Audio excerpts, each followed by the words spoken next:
Mura, madaling mabili, o kaya mahingi. At masustansya pa. Talbos ang tawag natin sa bagong usbong na dahon ng isang halaman. Karaniwan itong ginugulay, ginagawang tsaa o di kaya'y pangsahog. Pero ngayong umaga, tuturuan tayo ni Chef Malu kung paano papasasarapin ang iba't ibang uri ng talbos. Para kapag inihanda nyo ang mga ito, siguradong ubos! Ang ating first recipe, ang ginataang talbos ng kamote na may tilapia. Ang mga sangkap, vegetable oil, sibuyas, bawang, luya na hiniwa ng pinong-pino, 2 tasa ng kakanggata, siling haba, tilapia, dahon ng malunggay at syempre ang talbos ng kamote. Maglalagay tayo ng mantika sa ating kawali. Ang nire-recommend nating mantika ay vegetable oil dahil mababa ang saturated fat content. Pagkatapos, igisa na ang sibuyas at bawang. Tandaan mga kapuso, laging unahin ang sibuyas sa paggisa. Bakit sibuyas? Sapagkat mas matagal maluto ang sibuyas kumpara sa bawang. Ang bawang, mas madaling masunog. Anything na nasusunog is carcinogenic. Isusunod natin ng ginger, pampaalis ito ng lansa ng isda natin. Pagkagisa, ihalo na ang kakanggata o yung unang katas ng niyog. At tilapia. Isisimmer natin ang isda sa gata. Pwede dito ang biya, pwede dito ang tulingan. Kapag kumukulo na, timplahan ito ng kaunting asin at saka ilagay ang siling haba.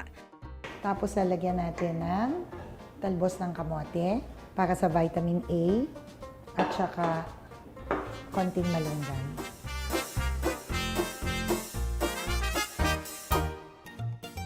Tulad ng ibang gulay na madahon, mayaman sa dietary fiber at antioxidant properties ang talbos ng kamote. Ang susunod na talbos na ating lulutuin, ang alugbati croquette. Ang ingredients, kalahating kalabasa na pinakuluan at saka dinurog. Talbos ng alugbati. Cheddar cheese na hiniwa into cubes. Sibuyas na puti. Asin, paminta, harina, binating itlog, breadcrumbs at vegetable oil. So aking ilalagay sa bowl ang mashed na squash. Gusto ko munang ipakita sa inyo kung ano ang tamang paraan ng paghihiwa ng mga dahon. Ay pinagpapatong-patong. Tanggalin natin yung dulo. Tapos siya ay binibilot na parang sigarilyo. At saka mo siya hiwain. Pagkatapos hiwain, ihalo na ito sa kalabasa. Idagdag din ang keso. Makakapagpasarap sa produkto natin at magkakaroon ng panibagong source ng protein. Tapos para magkaroon siya ng flavor, maglalagay tayo ng tinadtad na sibuyas na puti. Titimplahan natin ng asin at saka paminta. At saka haluin ng mabuti. Kapag naiporma na itong hugis bola, pwede na itong lagyan ng breading. May ituturo ako sa inyong technique.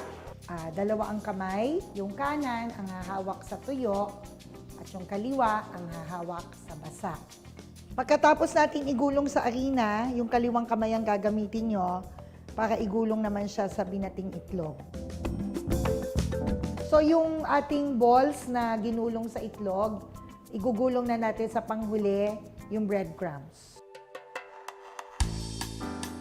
Ayan, pwede na itong i-deep fry.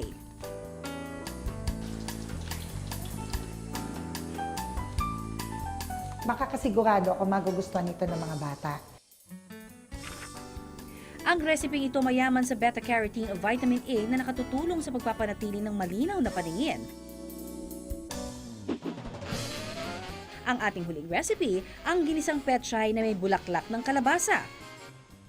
Ang mga sangkap, vegetable oil, sibuyas, bawang, kamatis, kalahating tasang tubig, oyster sauce, patis, paminta, 1 taling petchay at bulaklak ng kalabasa. Una, igigisa ang sibuyas, bawang at kamatis. Kapag naiinitan siya, tumataas ang kanyang lycopene. Ang lycopene ay antioxidant, nakakapagpatibay ng cells para maiwasan ang cell damage na pwedeng maging dahilan kung bakit tayo magkakaroon ng cancer. Pwede na nating ilagay ang meat. Kadalasan, ang panggisa natin ay baboy. Pero pag gusto nating healthy, pwedeng manok o kaya pwedeng tokwa. Lagyan ito ng kaunting tubig at oyster sauce. Tsaka, konting patis. At tsaka, of course, At saka ilagay ang bulaklak ng kalabasa at petchay. pwede rin pang substitute dito ang iba pang dahon. Kung meron tayong bulaklak ng sayote o dahon ng sayote, pwede rin.